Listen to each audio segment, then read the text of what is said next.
Well, hello there. Welcome to Volunteer Vibes. I'm Denise Middleton. Happy Friday to you all. I know a lot of you are probably glad the weekend is almost here. Some of you probably plan on celebrating Dad on Sunday. But hey, if you have some free time tonight or tomorrow, you know what? You could be a big help to a lot of folks because there are so many events happening this weekend. As you know, a lot of Juneteenth celebrations taking place. So I want to go ahead and bring in my first guest with Houston Food Bank, Jason Minke. Hey there, how are you? Hi, how are you, Denise? I'm good, thank you. Good. So you guys are having Juneteenth family night. I love when the whole family can get involved and give back and have fun at the same time. So tell us what's going on. What's the plan for Juneteenth family night? Yeah, so we're celebrating Juneteenth by having a family night, as you know. It's going to be 6 to 9 p.m. tonight. The first half will be a normal volunteer. It's sort of like an assembly line where we stock food and clean the food and package it. The last half, we're going to be showing a movie. It's going to be Oh, Hammerstein Cinderella. We'll have popcorn, some goodies there, and hopefully we'll have a great time. that is so nice. And people can still sign up right now. It's Yes. not too late, even though it's happening tonight at 6. Hmm. They can just show up, right? Absolutely. And yeah, you can show up, you can sign up, however you want to do it. You're welcome to come. And do you need them there the entire time, or can they come for 30 minutes? Or what do you need right now? No, we're very flexible on that. You're welcome to, if you have to leave early or if you want to come a little later, that's perfectly fine. And are there any other things that they'll be helping out with aside from helping with the food and packaging and sorting? And what do they need to know in terms of what they should wear when they get there? Right, right. Well, yeah, we do ask that you wear closed-toed shoes and maybe some comfortable clothes. Please no jewelry that's sort of hanging off. It might be a distraction, but that's pretty much it. And just come, ready to have some fun and watch a movie. And I know we see some folks here wearing masks, and these pictures may be a little bit older, but is that a Mhm. requirement? Do you want the volunteers to wear masks? So it's not required. We just changed the policy. It's optional. You're welcome to wear a mask if you like, but it's not required. Okay, awesome. And so I know that you guys also have more volunteer opportunities coming up. So in case they can't make it tonight, what else do you have that they can look forward to, in case they want to bring the family and help Yeah, out absolutely. So later? next Friday we do have a Pride Night. So we're celebrating the Pride Week, and we're just asking that if you want to come wearing your rainbow colors, just to celebrate, and express yourself however you want. And that's going to be next Friday night all day. And so what do you need exactly? What kind of help are you looking for? And is there an age range, needs to keep in So the youngest is 6, so it's going to be mind? anybody over 6 years old. You're welcome to bring your family. There's no maximum age, obviously. So we do have 3 shifts: 8 to 12, 1 to 4, and 6 to 9.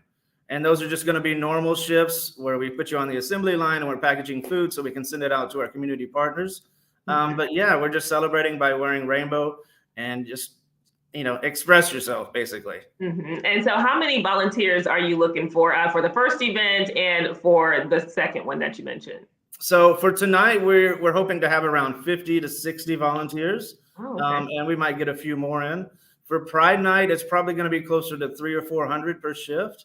And so, yeah, you're welcome to come out and celebrate with us. All right. Well, I'm glad it's family friendly. Thank Mhm. you so much, Jason. I hope you guys have a great turnout and a good time. All right. Thank you, Denise. All right. We'll catch up with you later. And so we want to keep the Juneteenth events going. So I want to bring in my next guest, Ms. Tanya Debose. Good morning to you. Good morning, good morning, good morning, everyone. How are you? So Tanya is with the Harris County African American Cultural Heritage Commission. Tell us how you guys are honoring Juneteenth. Sure. So this year we're going to be honoring Juneteenth by having a historic preservation fair. This particular fair is really focused on preserving African American places of historic and cultural significance. It's going to be at the Harris County Cultural Arts Center, which is located at 13334 Wallaceville Road from 9 a.m. to 1 p.m. And that's going to be on next Saturday, June 25th. And so what all do you need to help make this event a success? Sure. So, so many people now are learning a little bit about their history. but many don't know where to start or where to begin. And so some of the volunteer opportunities that we have, one is if there are any, so I'll say skilled genealogists out there who have researched their family histories, this is an opportunity for you to give back by coming and being one of our lookup persons to help people who are there attending the event who want to get started researching their own family histories and family trees. And so we'll have all of the tech they need, the laptops, and all of the things that they need. And so if we have anybody out there who has a background in doing family research, family history research, genealogy, we'd love to have you come out. A good time to be there is at 8 o'clock that morning. We'll be going until 1 o'clock. And so that's about a 4 to 5 hour shift. And so we'd love to have you if you can come out and spend some time with us. I love that. That's wonderful. And are there any COVID protocols in place that folks need to know about? Sure. So what we do ask is that if you are one in the group that has real susceptibility to sickness, we ask that you go ahead and wear a mask. Most of us will probably be wearing masks, but it is not required. Okay. All right, good. And so this again is happening on the 25th from 9 to 3. Can you give us the details as to where it's going to be and the address and all that good stuff? Because people Sure. So let me give you the address. It's at Harris County Cultural Arts Center, which is located at 13334 Wallaceville Road. That is on the east side of town. It will be from 9 a.m. to 1 p.m. It will be inside. There will be general sessions going on, and there'll be some resource tables, and then we'll also have a small to-go lunch after. So, and it's all free. And so you can find us at our Harris County African American Cultural Heritage Commission on Facebook. And if you Google search us, it should come up then also. Awesome. And guys, for those of you watching, please feel free to ask any questions. Let us know if you have any question in particular. How many volunteers are you looking for? So right now we're probably looking for the genealogists. If we had, anywhere from 8 to 10, that would be great. Because we will allow people to call in and for them to be able to assist them via phone also. All right. And are there any future events that you all have coming up that you want folks to keep in mind? Any ongoing volunteer opportunities? Sure. So we do have some ongoing volunteer opportunities. October 13th to 15th, we will be partnering with Texas Southern University to host another family research fair. So more information about that will be on our Harris County Facebook page. All right. Sounds good. Thank you so much. I hope you guys have a great time as well. Thank you. You have a good weekend. Too. All right, so I have one more guest that I want to bring on. Her name is Elena. Hey, Elena, how are you? So, Elena, you are on mute, and Elena is with Partnership for the Advancement and Immersion of Refugees, or PAIR. Tell us about this organization for those who may not be familiar with it. Sure, and thank you so much for having us on, Denise. So PAIR is a local nonprofit that empowers refugee youth. And so we work through education mentoring programs, and we help our youth navigate the American society and reach their academic potential. As you may know, Houston is a huge hub for refugee resettlement. We've been doing this since the 70s, and there's a large number of refugees that currently resides in Houston. And so we provide that network of support for families that either just moved to Houston or newcomers or have lived here for several years, but still need additional support in schools. And so we work in middle schools and HISD as well as high schools. And we rely quite a bit on volunteers for mentorship.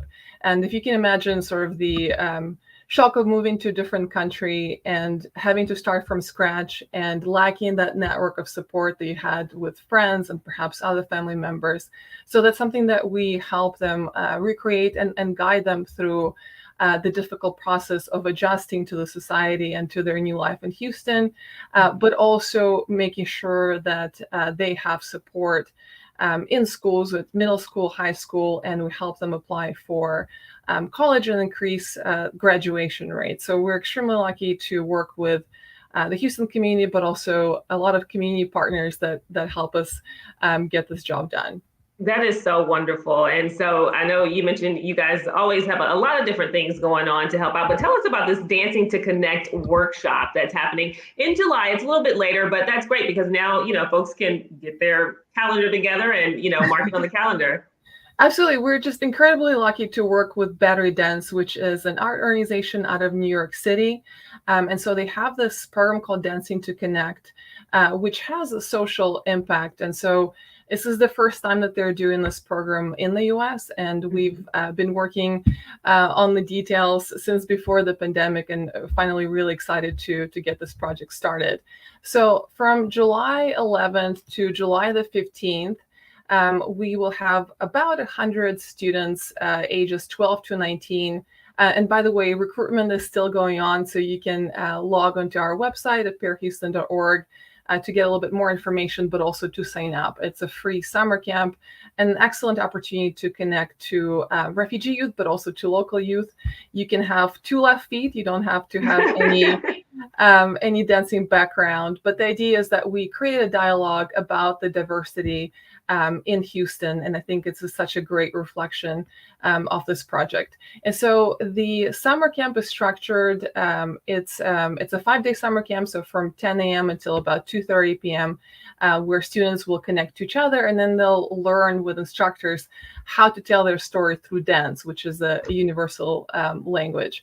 And the final performance that's open to the public and is free will be on Saturday, July the 16th at 6:30 p.m. at the Hobby Center.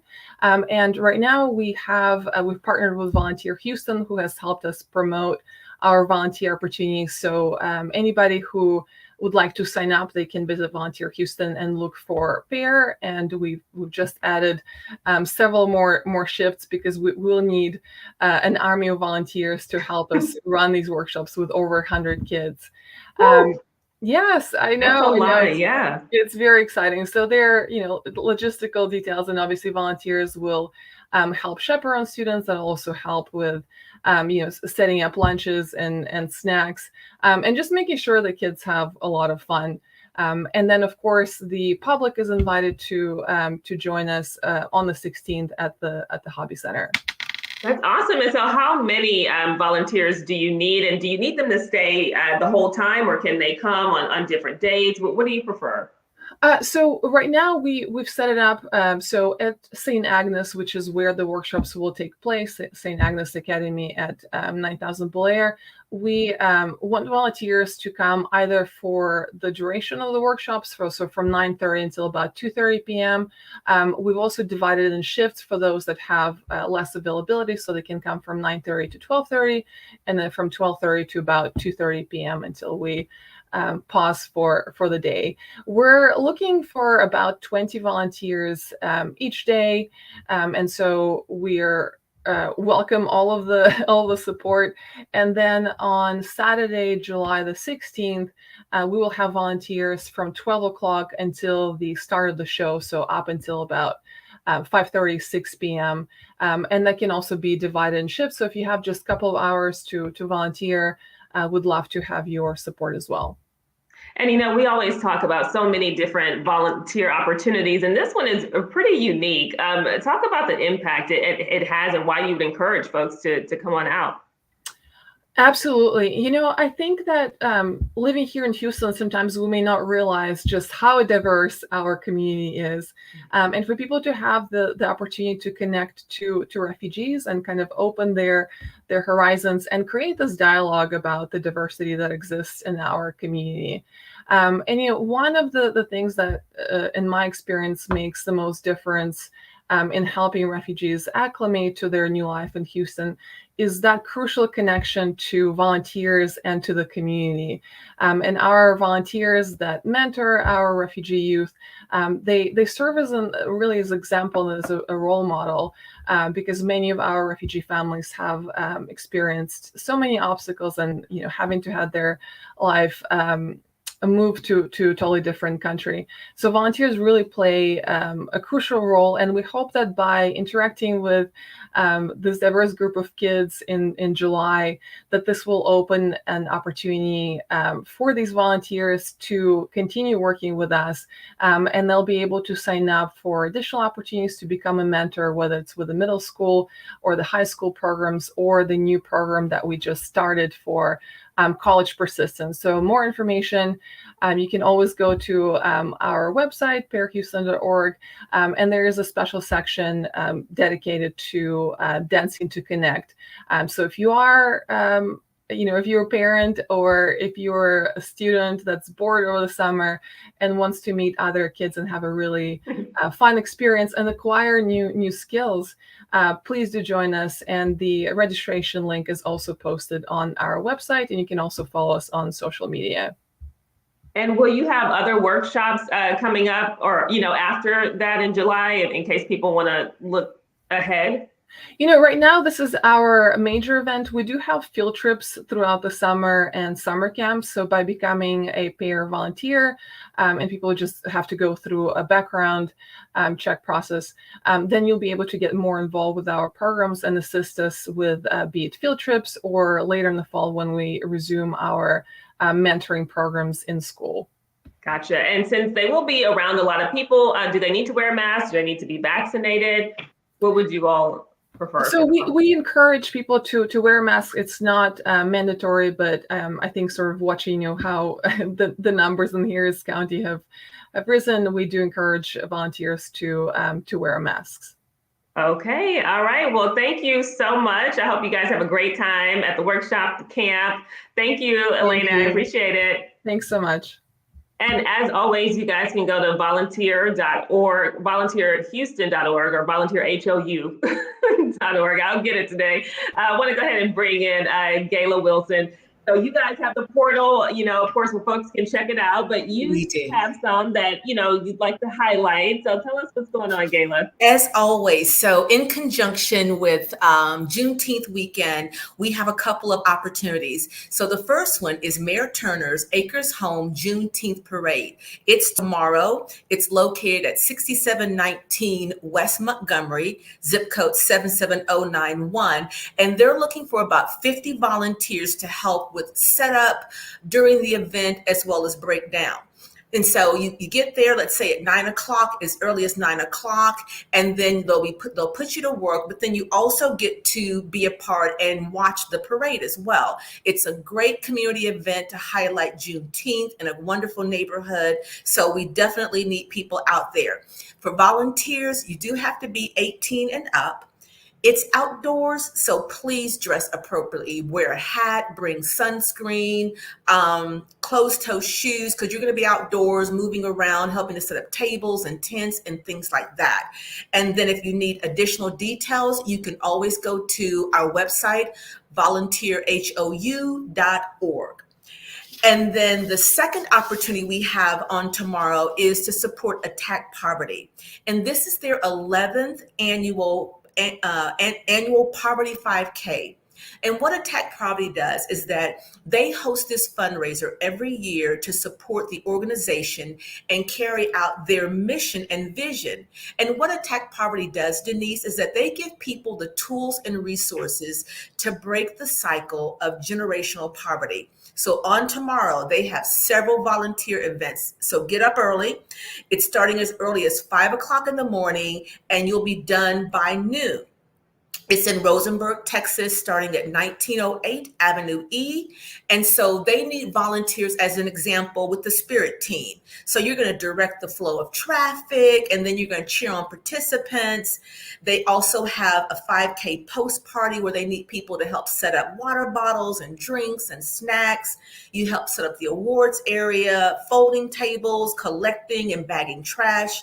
And then they have the for the tear down team as well. And then they need people to assist the court marshals and chip timer assistants. So you'll help direct runners along the course, and then just assist with anything else that needs to be done. And so with the exception of the Spirit volunteers who can be as young as 10 years old, the other volunteer roles do need to be 16 and older. It is outdoors again, so dress comfortably. And then last but certainly not least, if you have an interest in helping children who are in foster care and live in the Galveston area or that Galveston, Texas City, League City area, consider volunteering with court-appointed special advocates of Galveston. And as a CASA volunteer, you help children who have experienced abuse or neglect be safe while they reach permanency from the foster care system. I am a former CASA volunteer advocate in Houston, and it's meaningful and impactful, but it definitely is work that makes a difference. You do have to commit to a year of service. You go through a very in-depth training. You spend about 10 to 15 hours a month researching and visiting the families and the children. And then you're at the court speaking, and you're that child's voice. You do have to be 21 or older, and you do have to pass a criminal and a CPS background check. But it's meaningful work, and it helps to get children into a life of permanency versus being in foster care. That is a good one, Gayla. Thank you so much for mentioning that. So many different options to choose from, whether you want to be indoors or outdoors. Exactly. We got it all. We do. We do. Yeah, and just a reminder, the Houston Food Bank has a Juneteenth family night happening tonight at 6. I want to thank everyone for coming on this morning. Elena, thank you. Tanya, I see. Tanya, I don't know if you're still there, but thank you. I hope you guys have a wonderful weekend. Don't forget, you can always come here every Friday at 11 a.m. to check out all the different volunteer opportunities that are happening. You guys have a good one. See you next time. Bye, Elena. Bye, Gayla.